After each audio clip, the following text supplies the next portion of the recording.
இந்த நாளுக்கான அனுதின வார்த்தை எரேமியாவின் தீர்க்கதரிசன புஸ்தகம் 50ஆம் அதிகாரம் 20ஆம் வசனம். அதனுடைய தலைப்பாக நான் சொல்வது God forgives. தேவன் மன்னிக்கிற தேவன். 20ஆம் வசனத்தை நான் வாசிக்கிறேன். அந்நாட்களிலும் அக்காலத்திலும் இஸ்ரவேல் அக்கிரமம் தேடப்படாமல் அது காணாதிருக்கும். யூதாவின் பாவங்கள் தேடப்படாமல் அவர்கள் கிடையாதிருக்கும்.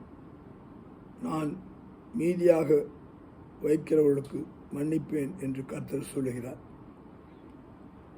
ஆங்கிலத்தில் எப்படியாக சொல்லுகிறது? In those days and in the time, says the Lord, the iniquity of Israel shall be sought for, and there shall be none, and the sins of Judah, and they shall not be found, for I will pardon them whom I reserve. தேவன்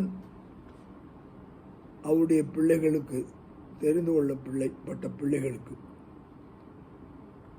அவரை அறிந்து கொண்ட பிள்ளைகளுக்கு அவர் மன்னிப்பை கொடுக்கிறவராய் இருக்கிறார். அந்த மன்னிப்பு அருளும்போது என்ன நடக்கிறது என்று பார்க்கும்போது, அதுக்கு முந்தின வசனங்களை பார்க்கும்போது, இஸ்ரவேலின் வாசஸ்தலத்துக்கு அவர்களை திரும்பி கொண்டு போகிறார். அது மட்டுமல்ல, அங்கே கார்மேலிலும் பாசானிலும் எமீரியாவின் மலைகளிலும் கிலியாத்திலும் அவளின் ஆத்மா திருப்திப்படுத்துகிறவராய் இருக்கிறார். மன்னிப்பு அருளும்போது அங்கே எதிரிகளும் அங்கே வீழ்த்தப்படுகிறார்கள், அவர்கள் தண்டிக்கப்படுகிறார்கள். அங்கே பார்க்கும்போது அசிரியா ராஜாவை தண்டித்தது போல அவர்கள் அங்கே சத்துருக்கள் தண்டிக்கப்படுகிறார்கள். இந்த ஒரு மகிமை நாம் அறியுமோமே என்றால், அந்த மகிமையிலே நம்முடைய வாழ்க்கையிலே நாம் பார்க்கிற காரியம், நம்முடைய பாவங்கள் மன்னிக்கப்படுவது மட்டுமல்ல, நாம் ஆசீர்வதிக்கப்படுகிறவர்களாய் காணப்படுகிறோம்.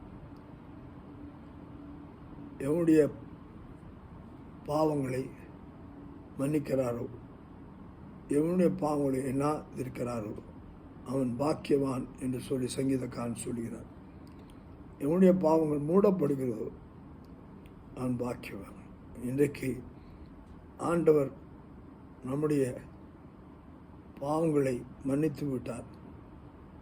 நான் தேவனுடைய பிள்ளை, நான் மன்னிக்கப்பட்டிருக்கிறேன், என்னை குற்றம் சாட்ட யாராலும் முடியாது என்று சொல்லி கர்த்தரிடத்தில் நன்றி சொல்லி கர்த்தரை நாம் தொழுது கொள்வோம். கர்த்தர் உங்களை ஆசீர்வதிப்பாராக. ஆமென்.